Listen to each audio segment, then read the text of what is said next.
কি হলো? পুরো পানিটা খেলে না? না মামা, আজকে ঘুম চলে আসছে, পরে খাবো। একটু খেয়েছি তো। এক দুটি চামচ পড়েছে।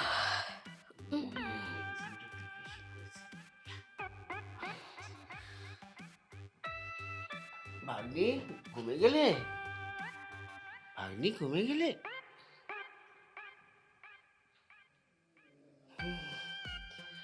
যাকে কামটা সেরে ফেলি নিত্যদিনের মতো আজকে কামটা সেরি। আসো ভাগ্নি। কি ব্যাপার, রাত তো কম হলো না, 11:30 বেজে গেছে। সে কখন গেছে ভাগ্নিকে নিয়ে আসতে, এখনো আসার কোনো নামগন্ধ নেই। এতক্ষণ লাগে আসতে? ভাল লাগে না আমার এরকম। তো রাত হয়ে গেল, এখনো তার কোনো খোঁজ খবর নেই। এদিকে আমি একা একা।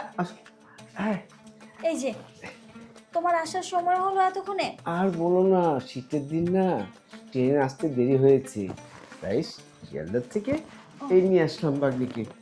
আর জ্যাম ট্যাম রাস্তা না, যাকে অনেক দূর থেকে বাগনি আসছে, ওকে থাকার ব্যবস্থা করে দাও, খাওয়া দাওয়ার ব্যবস্থা করে দাও। হ্যাঁ, সবই করে দিব, কোনোটাই বাকি রাখবো না। আমার তো চিন্তা হচ্ছিল এতক্ষণ ধরে তুমি আসোনি, একটু তাড়াতাড়ি করে বের হও। তা না, তুমি কি বলে দেরি করে বেরোলে। এই যে এত রাতে এরকম একটা যুবতী ভাগ্নি নিয়ে রাস্তা দিয়ে আসছিলে, তুমি তো জানো ওইদিকে লোকজন ভালো না, ছেলে পেলেরা। যদি একটা কিছু অঘটন ঘটে যেত। যাকগে, যা হয়েছে হয়েছে, এখন তো এমন কিছু হয়নি, তো এত কিছু ভেবে লাভ নেই। আমার খুব চিন্তা হচ্ছিল, সেটাই বললাম। আরে এখন তো চিন্তামুক্ত হয়েছো, হ্যাঁ? আসছে তো, দেখলে তো কোনো দুর্ঘটনা হয়নি, বাঁচিয়ে দিয়েছে। তুমি এক কাজ করো, ভাগ্নিকে নিয়ে ব্যবস্থাটা করে আসো। আমার শরীরটা না খুব টায়ার্ড। হ্যাঁ ভাগ্নি, তোমার আবার কি হলো? তাহলে তুমি যাও, তোমার মামি তোমাকে থাকার ব্যবস্থা করে দিচ্ছে, খাওয়া দাওয়া করে রেস্ট নাও, তারপর কালকে কথা বলবো না, কেমন? আচ্ছা ঠিক আছে, তুমি শুয়ে থাকো, আমি ওকে নিয়ে যাচ্ছি। শুয়ে থাকবো? আর যা ভাল লাগে তাই করো, এই চলো যাও এসো। আচ্ছা। যাও।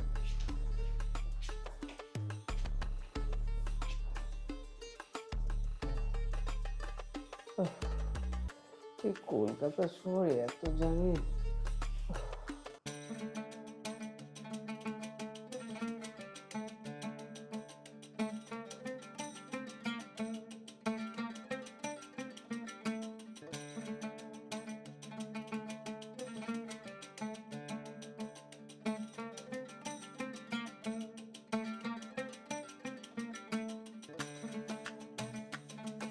যাক, এতদিন পর আমার কষ্টটা মনে হয় সফল হবে।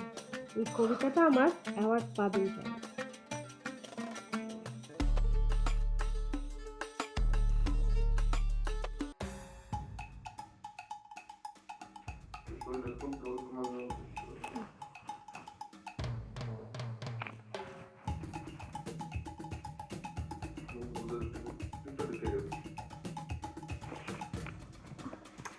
আরে কি হলো? টিপটা টিপটা ঢুকছে, আমার ভালো লাগে না।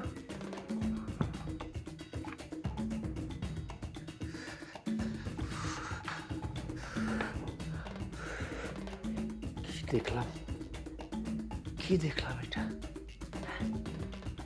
ভাগ্নি তো বেশি বড় হয়েছে, হ্যাঁ? ও মা, কি গঠন, বডির কি গঠন, শরীর গঠন। উফ, দেখি তো মাথাটা কেমন জানি হিমশিম খেয়ে গেল। আমার তো কিছু একটা করতে হবে। আর বাঘনি এত টসটসের ফল, এই ফলটা তাকে বিয়ে দিলে তার স্বামী খাবে। আর ভালো লাগছে না, শরীরটা কেমন জানি করছে, ম্যাজম্যাজ করছে। খুব ম্যাচ ম্যাচ করছে না? হ্যাঁ, হ্যাঁ আমি বাবা। জানি তুমি তো হুগলিতে থাকো, আর এই কলকাতায় প্রথম আসলে। আসলে কলকাতা শহরে অনেক ধুলাবালু থাকে, তো শরীরে স্কিনে অনেক অনেক রোগ বালাই দেখা যায়, মাথাতে দুকে, কাণ্ডে দুকে, নাক দিয়ে দুকে, মাথা খুব ব্যথা করছে না? হ্যাঁ মামা, মাথাটা প্রচন্ড ব্যথা করছে, ফেটে যাচ্ছে, আমি শরীরটা খুব ম্যাজম্যাজ করছে। তাই আমি জানি, সেই কারণে আমি আসছি যে ভাগ্নিটা তো এটা হতে পারে। এই যে আমি এই ধর্মতলার থেকে, ঠিক আছে, আমি একটা পোড়া পানি আনি, সেটা খেলে একদম নিশ্চিন্তে ব্যথা চলে যাবে, মাথার ব্যথা নেমে যাবে, তুমি শান্তি মতো ঘুমাতে পারবে, দেখবি ঘুম এসে যাবে। সেই কারণে আসলাম তোমাকে দেখেন, এই পোড়া পানিটা খেয়ে নাও। আচ্ছা মামা, খেয়ে নাও। ভালোই উপকার করলে তুমি। হ্যাঁ, খাও।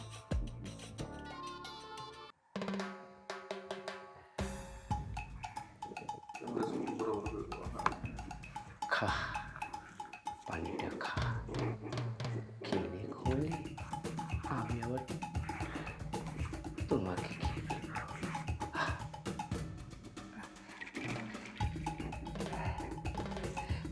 খেয়েছো? হ্যাঁ মামা, পুরোটুকু খেয়েছি। এখন দেখবে খুব রিল্যাক্স পাবে একটা সময়। হ্যাঁ মামা, খুব ভালো লাগছে, ঘুম এসেছে তো। ঘুমাচ্ছে? হ্যাঁ। তো ঘুমিয়ে পড়ো, ঘুমিয়ে পড়ো। হ্যাঁ, আচ্ছা মামা, ঘুমালাম, তাহলে কাল তো উঠি গল্প হবে। আচ্ছা, ঘুম। আমি বালিশটা ঠিক করে দিচ্ছি। এই নাও। আচ্ছা। আমি তোমার মাথাটা একটু ধরে দেখবি একদম ঘুম এসে পড়ে। থাক মামা, তোমার কষ্ট করতে হবে। আরে রাখো, তুমি এখন বড় হয়েছো, তাই না, খেয়াল তো রাখতেই হয়।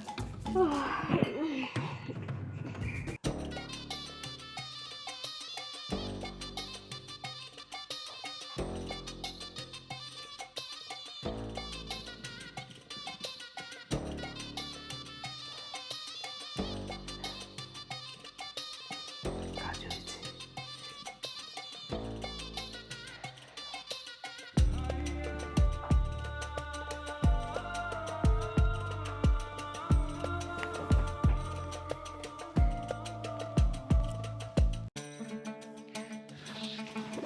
মামি, তোমার সাথে না আমার একটা জরুরি কথা আছে।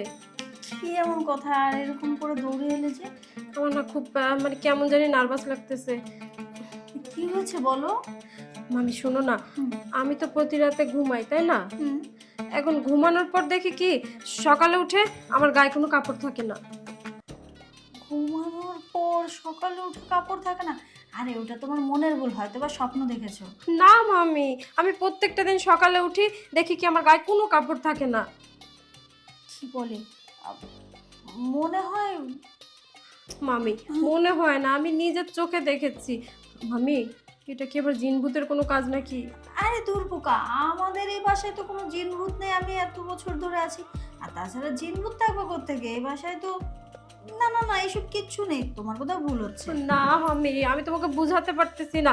আমি প্রত্যেকটা দিন, একদিন হলে না হয় স্বপ্ন দেখতাম কি বা কিছু ভুল হতো, কিন্তু প্রত্যেকটা দিন দেখে আমার কাপড় খোলা, কম্বলের ভিতরে আমার কাপড় খোলা অবস্থায়। তুমি বিশ্বাস করো। আচ্ছা, এই বাড়িতে তো, আমাদের বাড়িতে কোনো পুরুষ মানুষও নেই, একমাত্র থাকার মধ্যে শুধু তোমার মামাই আছে, বাইরের তো কেউ নেই।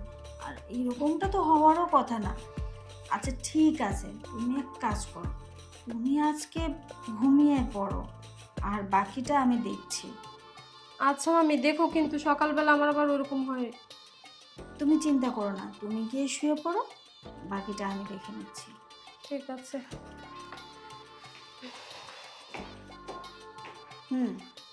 এটা তো আমাকে দেখতেই হচ্ছে। আসলে ওর গায়ে কাপড় কেন থাকে না? রাতে কাপড় পরে শোয়া, সকালে কাপড়টাও দেওয়া হয়ে যায়। ঠিক আছে, আমিও আজের শেষ দেখে ছাড়বো। যেটা আমি ভাবছি এটা যদি সত্যি হয়, তবে যাই হোক।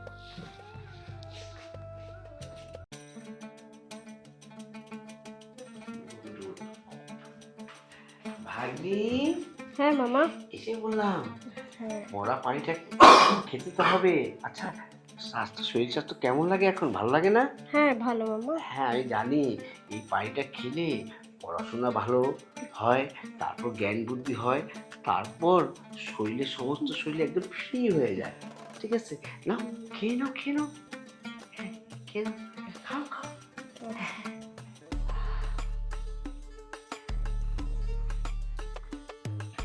কি হলো, পুরো পানিটা খেলে না? না মামা, আজকে ঘুম চলে আসছে, পরে খাবো, একটু খেয়েছি তো।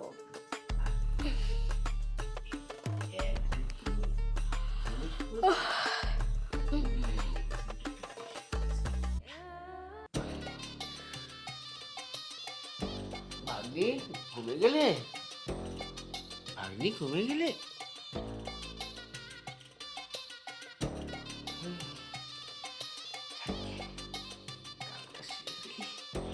নিত্যদিনের মতো আজকে গানটা শিখি।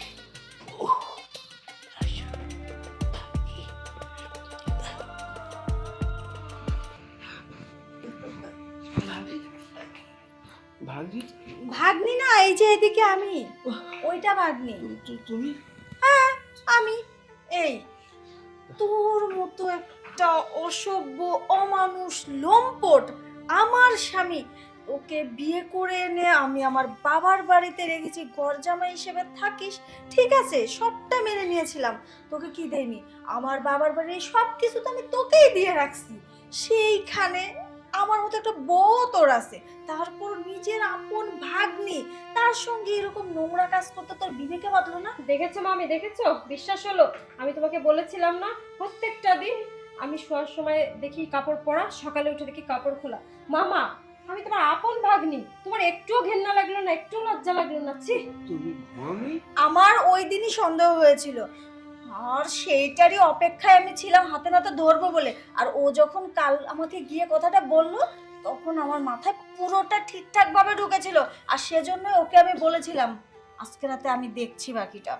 তাই তো বলি, রাতে আমার রুমে থাকে না, সে উঠে যায় কোথায়, ওয়াশরুমেও পাই না, কিন্তু এটা ভাবিনি যে এখানে পাবো। যাই হোক, তোর মতো দুশ্চরিত্র স্বামীর আমার কোনো প্রয়োজন নেই, আমার বাড়ি থেকে বেরিয়ে যা। ইয়ে, প্রথম তো মাফ করে দাও, আর করবো না। হ্যাঁ, চুপ, বদমাইশ কোথাকার। তোর মতো লোকের সঙ্গে সংসার করার আমার কোনো ইচ্ছা নেই, আমার বাড়ি থেকে এক্ষুনি বেরিয়ে যাবি। আমার বাড়িতে আর এক মুহূর্ত তুই থাকবে না, বেরিয়ে যা বলছি। আমি কোথায় যাবো? আমার তো কিছুই নেই। জাহান্নামের চৌরাস্তায় যাবি।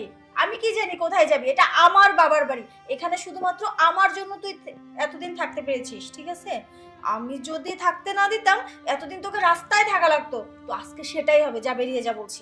নমস্কার করো, আমি এই কলকাতা শহরে কোথায় থাকবো? কোনো জায়গায় তো নেই। একটু স্যাক্রিফাইস করো। কোনো স্যাক্রিফাইস হবে না, বেরিয়ে যা বলছি।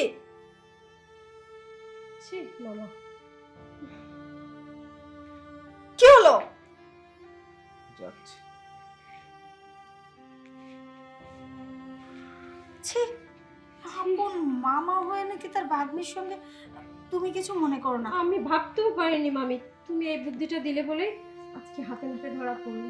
যাই হোক, তুমি এখানে আর কিছুদিন থেকে যাও, কোনো অসুবিধা নেই। না মামি, আমিও সকালে উঠে চলে যাব। এই ঘটনা আমি কোনোদিন ভুলতে পারবো না। আচ্ছা ঠিক আছে, এখন শুয়ে পড়ো।